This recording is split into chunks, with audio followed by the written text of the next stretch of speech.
Hi there, I'm Dr. Lance Dome. I'm a therapist, and I just wanted to share something that I hear from the couples that I work with a lot.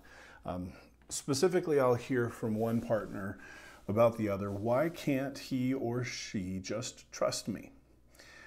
Now, one of the issues I have is that word just in there. Why can't he or she just trust me? I want to read real quickly the definition of the word trust. Trust, the firm belief in the reliability, truth, or ability or strength of someone or something. That first word there is important, reliability. Firm belief in the reliability of someone. To know that someone is reliable, you have to have experience. Have to know that something has happened more than once, frequently, or reliably.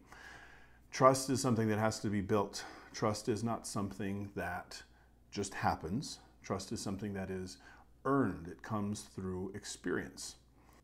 Trust is something that has many different levels, many different types, many different layers. For instance, I trust my wife with my children's lives. That's pretty significant. I know that she will take care of them. I know that she will keep them safe. On the other hand, I don't trust my wife to back up a big trailer. Some of that comes from experience. Some of that comes from her lack of experience with backing up trailers. Also, with me, I know that my wife trusts me also with our children's lives and with a lot of things, but she doesn't trust me to always put my dishes in the dishwasher. Again, that is something that comes from experience. I am not always that good at putting my dishes in the dishwasher. Sorry. When a couple talks about trust, a lot of times there's been breaches of trust in the relationship in different ways. For instance, if there's been infidelity, I think that's probably one of the more obvious times that there's a breach of trust. But it can be also something as simple as not being heard. If one spouse tells the other spouse something frequently and doesn't get the reaction they're hoping for, they're not listened to, things don't happen that need to happen, those types of things can break certain levels of trust. If feelings are not taken into account, if feelings are hurt, that can break trust. There's a lot of things that can break different levels of trust. Or another way to put it would be, I can trust you to do the negative thing. For instance, my wife can trust that more often than not, I will forget to put my dishes in the dishwasher. Sorry, sweetheart, I'm working on that. But what we're talking about in relationships, trust has to be earned. If you've made a mistake, you can't just say, I'm sorry, I'm not going to do that again, and then think that trust will be rebuilt. That's not how it works. You do start with the apology. You do start by saying, I'm really sorry, I'm not going to do that again. But then you have to demonstrate that is truth, that is going to happen, or as the definition that I read, that you will be reliable. So next time, whatever it is comes up, you show that you will not or will do the thing in question again. And that it happens more often than not, that you are reliable. For example, if you have a tendency to get angry and yell and scream, say insulting things, to say, hey, I'm sorry about that, that's a good start. But next time something comes up and you get upset, you need to watch yourself. You need to not get angry. You need to demonstrate that you're not going to say the hurtful things. You're not going to do the hurtful things again. And as that happens, more often than not, trust is rebuilt.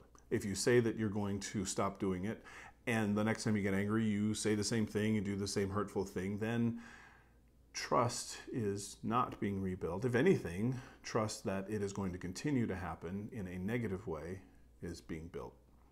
Another thing that I see a lot of times with this is I will hear a spouse say, why won't he just leave it in the past? Why won't she just let it rest? Why does she always keep bringing this up? Almost always, not always, but almost always when I hear something like that, it's an indication that there hasn't been a resolution, there hasn't been that rebuilding of trust, there hasn't been that proof, that showing to your spouse that it is going to stop happening or start happening, whatever the case may be, that whatever the thing that needs to be left in the past can't be left in the past because there's no evidence that it is not going to continue to happen in the future. Trust does not equal pretending like something has never happened. Trust equals proof that it is not going to happen again, that there is something that we can trust, something that you as a spouse or as a partner or as a boyfriend or girlfriend can go and say, I know that this is not going to happen because I've seen his changes. I've seen the things that she has tried to do to make this different, and that it is different and it has consistently been different. That is where trust comes in. That's different than I'm going to open the door to the possibility that you're going to make a change. That's different than I'm going to see and give you a chance.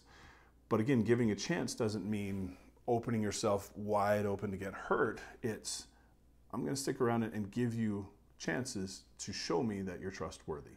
So hopefully this has been helpful so that you can see that trust is not something that just happens. It's not something that will come simply because you say you're sorry, but is something that comes through consistent effort, through change, through demonstrating that there is something new that is happening or something that is happening consistently, that reliability aspect of it. That is where trust comes from.